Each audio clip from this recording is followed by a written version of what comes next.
Hello, good evening. This is Gary Gedall here in Lausanne, Switzerland, and of course it is 8 o'clock.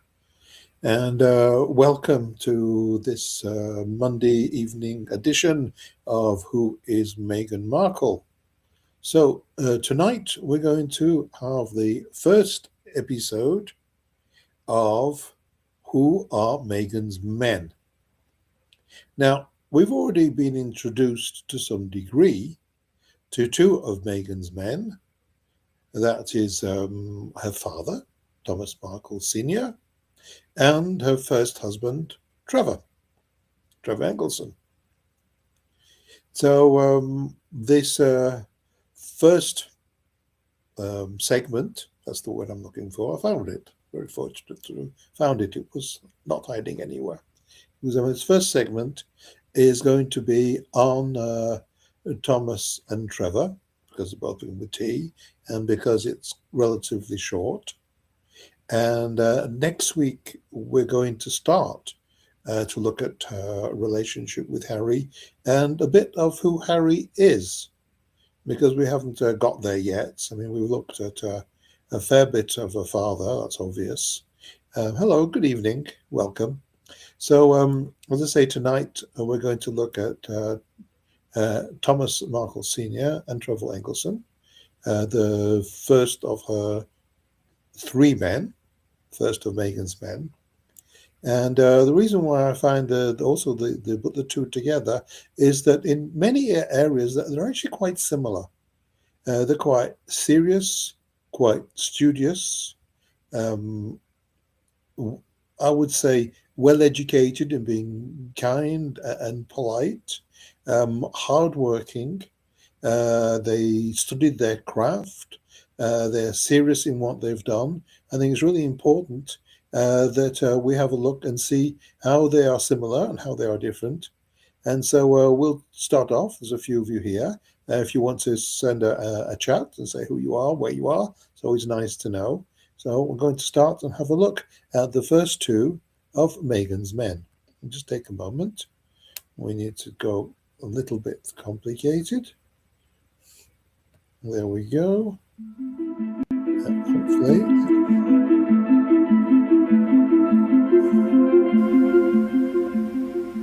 Who is Meghan Markle?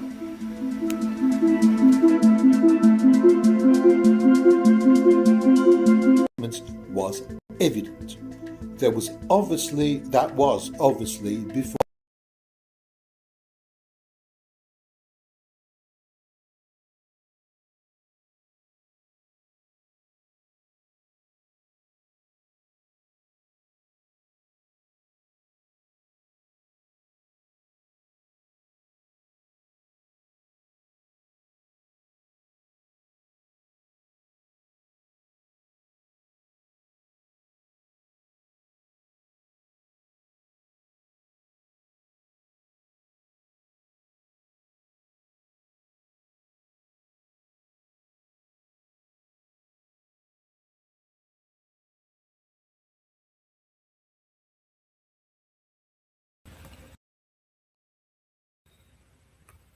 Hello, we seem to not get any sound for a moment, which is a bit problematical, to say the least.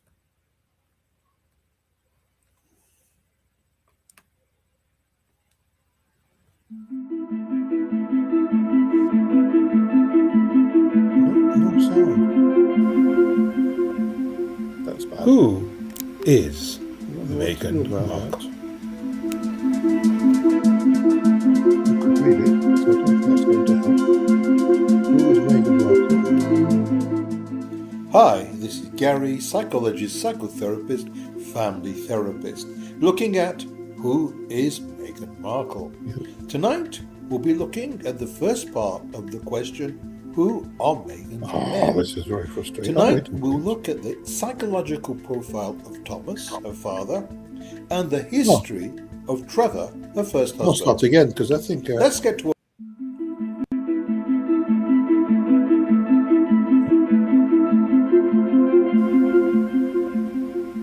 Who is Meghan Markle? Hi,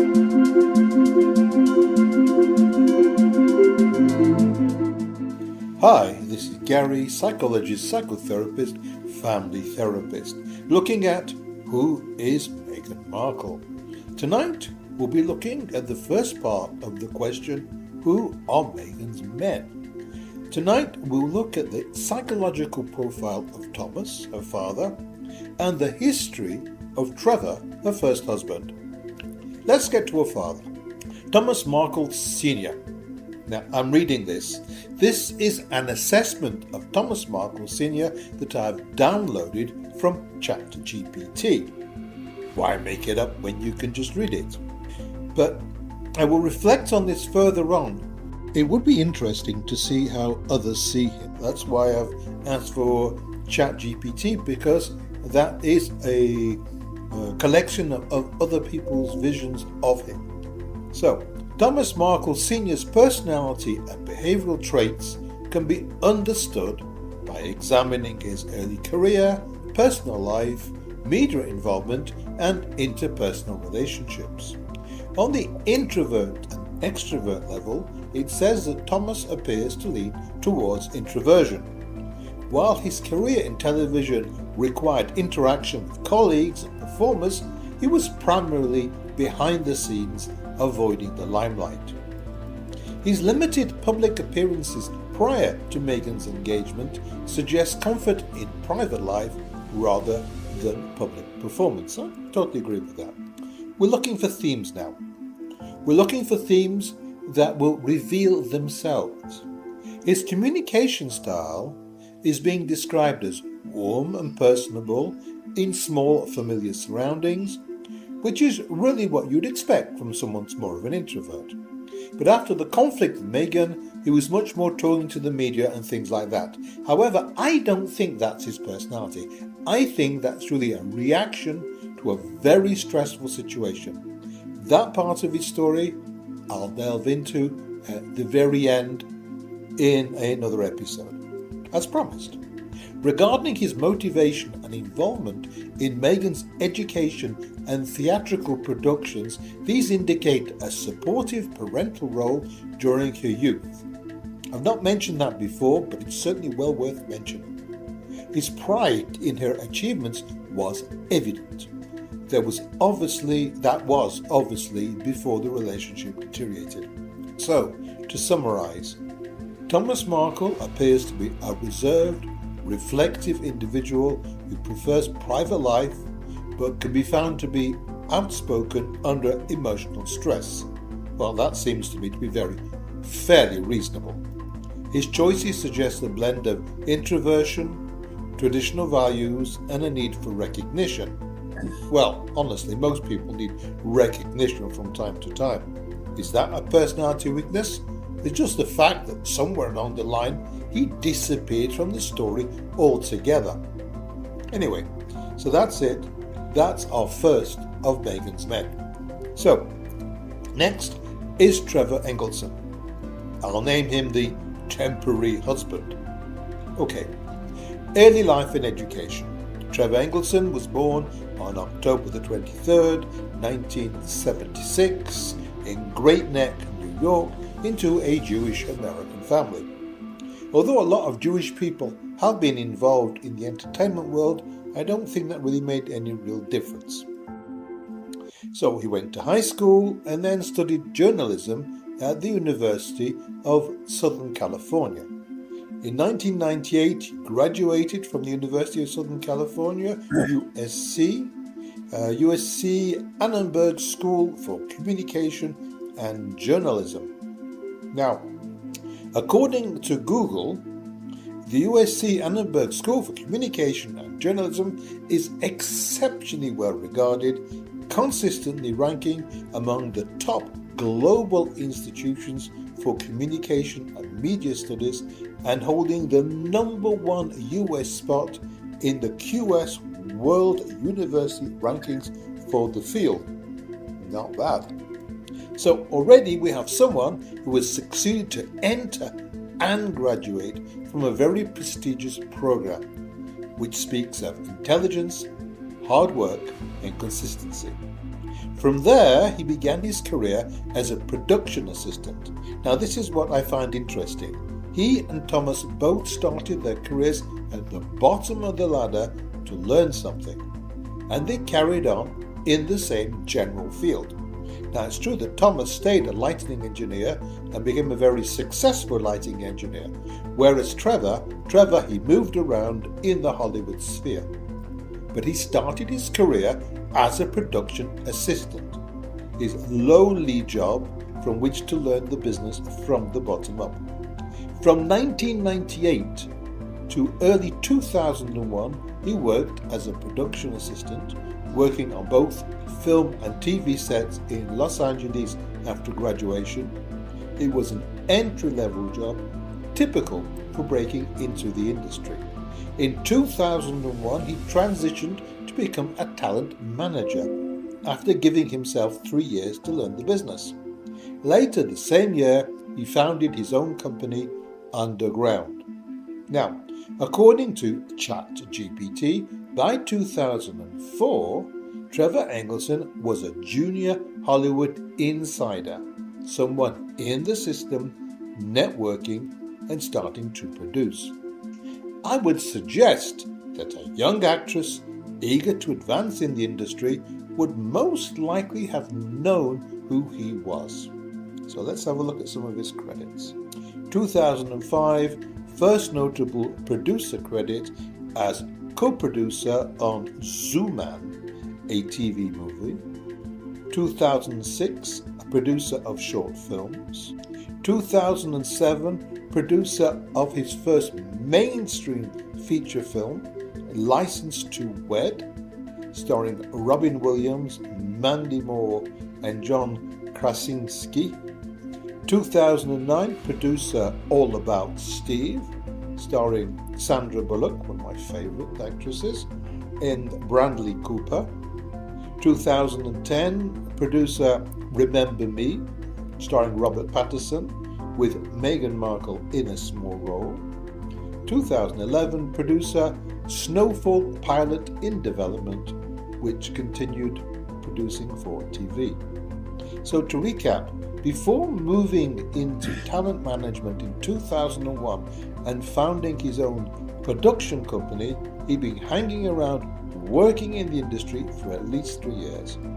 Before he actually moved on to other things, he did his training in the business, he got to know the business, and he stayed in the business. Even though he went very quickly since then, he clearly is very intelligent. He moved into talent management, and then he founded his own production company Underground. Again, this is getting to be a little long, so we'll stop here. Next week, we'll complete our segment on Trevor, looking at his relationship with Meghan and his psychological profile. I'll also include my take on an idea that Trevor had for a sitcom based on your ex marrying a member of the royal family. So watch out for the new sitcom intro, Royal X. It's really fun. So to be sure not to miss it, subscribe, ring the bell, and make a date to tune in next Monday. Of course, you can also like, share, and leave a comment. See ya. Kindest, Gary.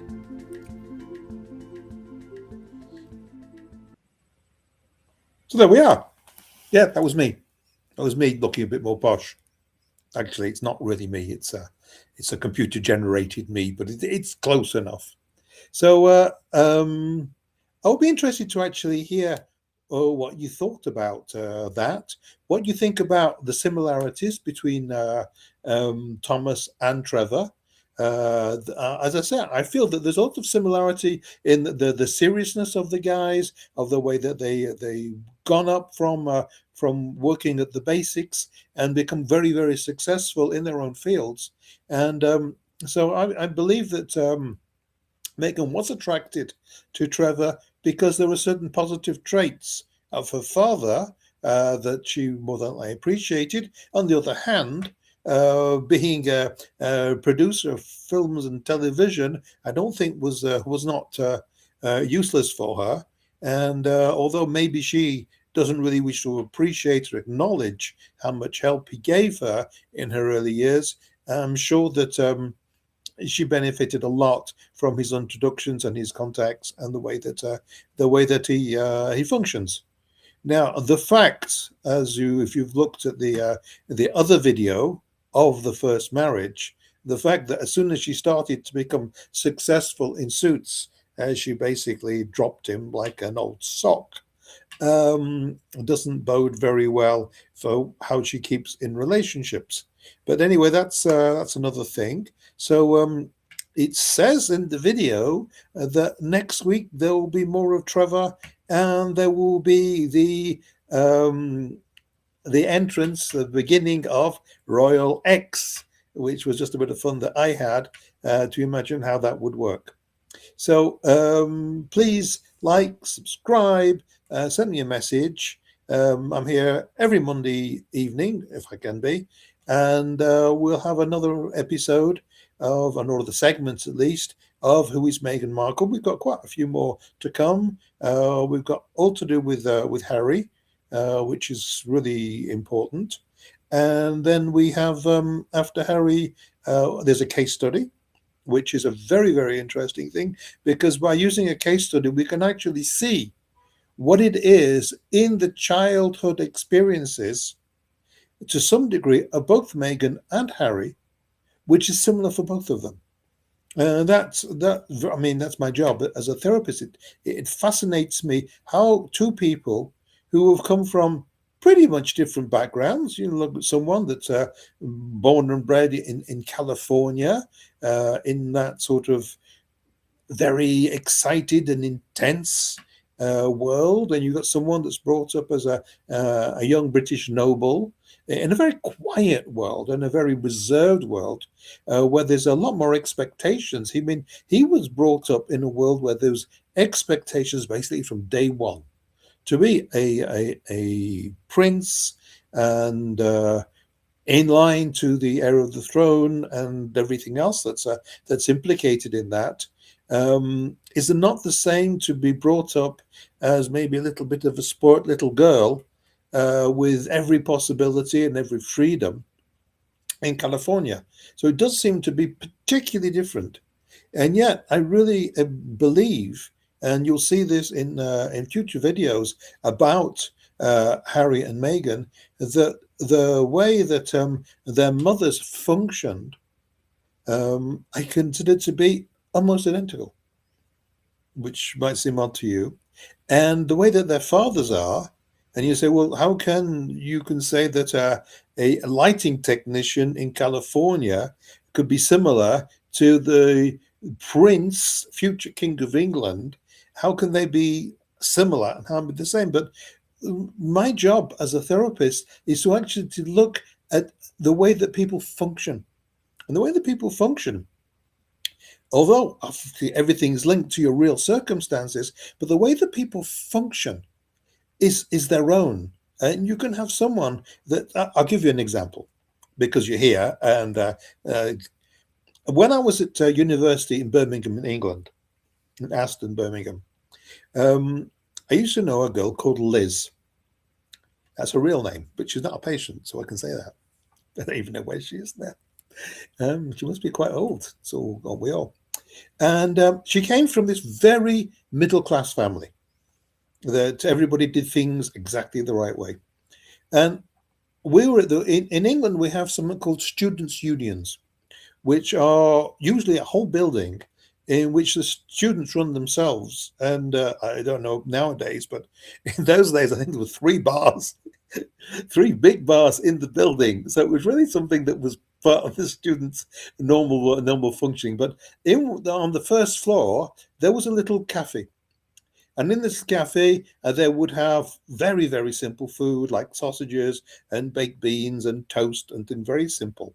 And they were served on paper plates with a plastic knife and fork. Now, by chance, I just happened to be passing one day when this girl, Liz, had bought herself a lunch with, baked beans and sausages in it.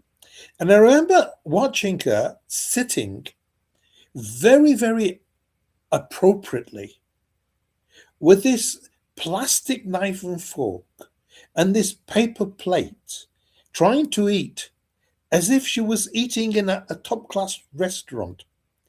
And it used me and it fascinated me to see that even in the environment that was so down market, so basic, her education of how one is supposed to to be able to comport oneself. I don't know if that works in English. I'm a bit contaminated by French. The way one is supposed to behave was so strong that even in this environment with a paper plate and a plastic knife and fork, she was still eating as if she was in a posh restaurant. And it's that sort of reality that as a therapist I need to look at, because I need to look at who the people are and the way they function.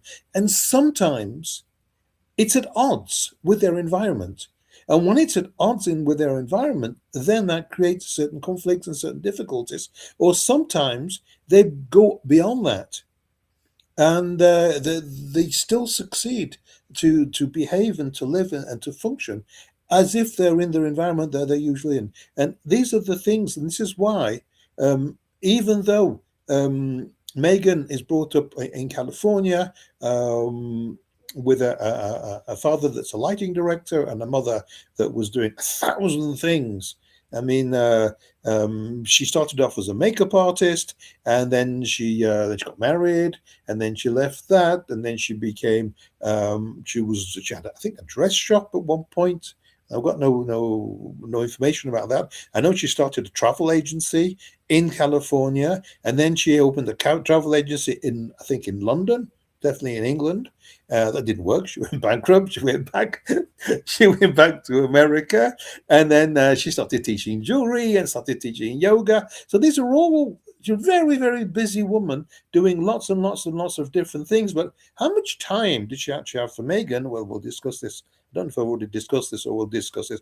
I make these videos. I try and get a few in advance, and obviously there's stuff before that I've done. So I don't really know where I'm up to and what you've seen and what you haven't seen. And the people that come here, some of them have seen stuff that I've done, and some of them don't. They just suddenly appear because it's live, and they think, oh, that's interesting. I wonder who that is. So what is interesting, so then and she taught yoga and she taught jewelry making.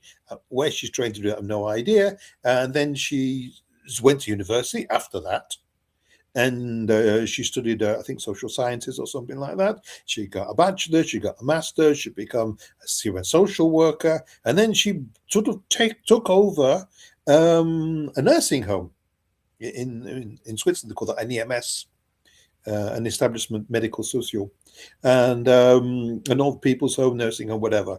And so she was incredibly active, so in business and going here and there. And she left Meghan when I think Meghan was 2, so she could go and do all these wonderful things and be very active. On the other hand, you look at Harry and Diana. Diana, I just have to switch my phone off. I'm not available. Just send a message. This is that's my partner that's phoning me like that. I'll be with you in just a second. Don't go away. Don't go away. I'll be with you. Come on, you.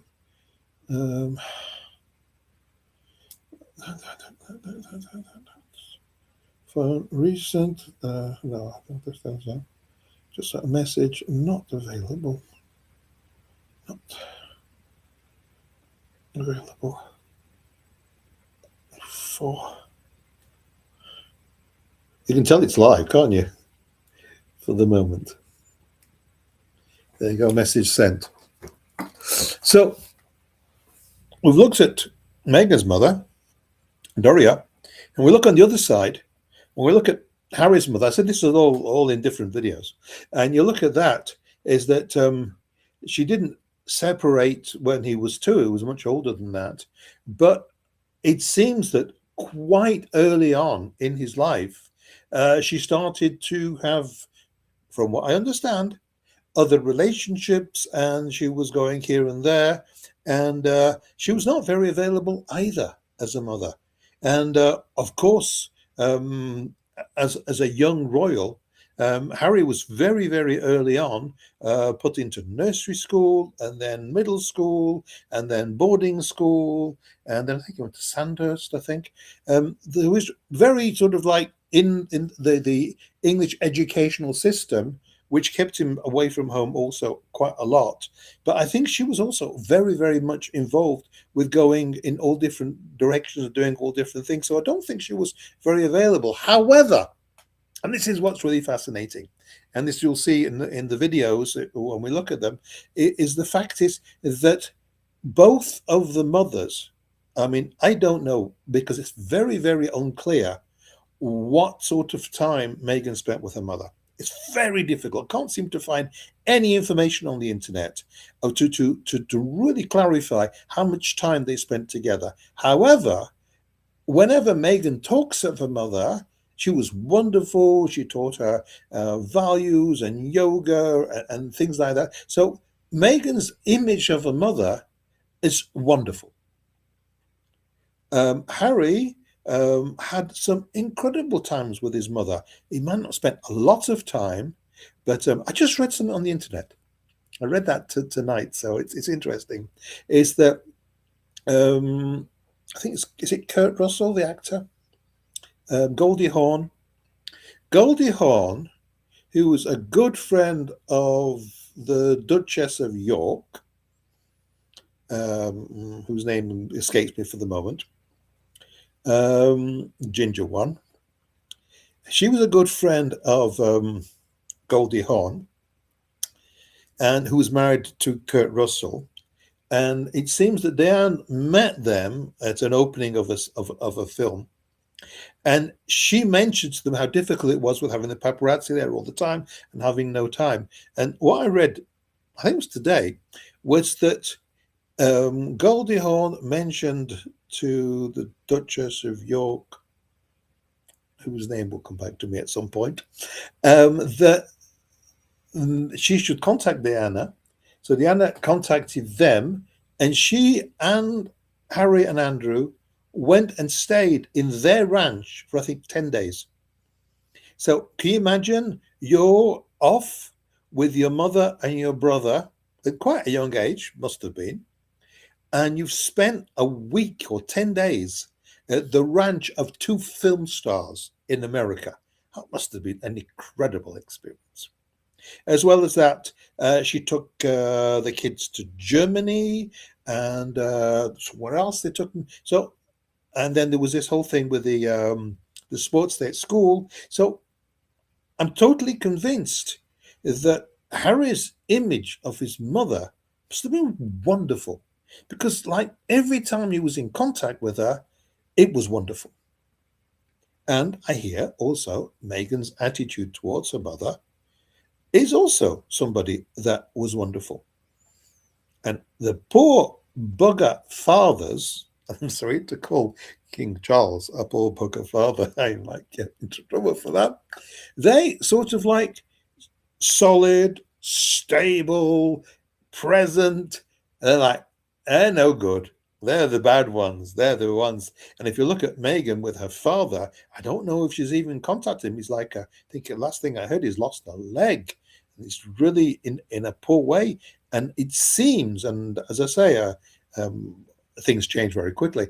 I think that she won't contact him. Now, why she won't contact him, and all the stuff with around the wedding, before the wedding, with the photos, and then after the wedding with the letter and things like that, that is something I'm not going to talk about here. I'm not going to talk about here because I have a whole thing about that. And it's something I don't want to share too much of because I want you to watch it and I want you to enjoy it. So anyway, I believe that there have been similarities in the different people. As I say, I call this segment Meghan's Men, because I believe that Thomas Sr.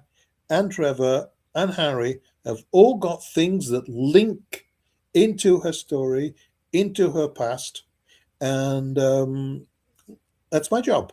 I'm a family therapist, systemic therapist. So I look for patterns. I look for references to the childhood, references to the parents. So that's what I do. So anyway, I'm going to go now because I've not had my dinner yet. I'm in the middle of trying to finish a book that I'm writing, just in case you're interested. I don't know, you're still here. So I'll tell you about it. It's a book called Indirect Hypnosis, which I have written about 3/4 of at the moment. I'm hoping to get finished in the next days, if not week or so, because I do these things quite quickly. And so I'm busy working on that, and need to get back, try and finish one of the chapters before I have my dinner and go to relax for a bit. So I thank you so much for your time and appreciate you coming. And I'll see you next Monday. Please send me a message, like, share, and if you're here next Monday, then I'll see you next Monday. But write to me if you want me to talk about anything, because, as you can see, I like to talk. So have a great week, and I'll see you on Monday. Bye for now.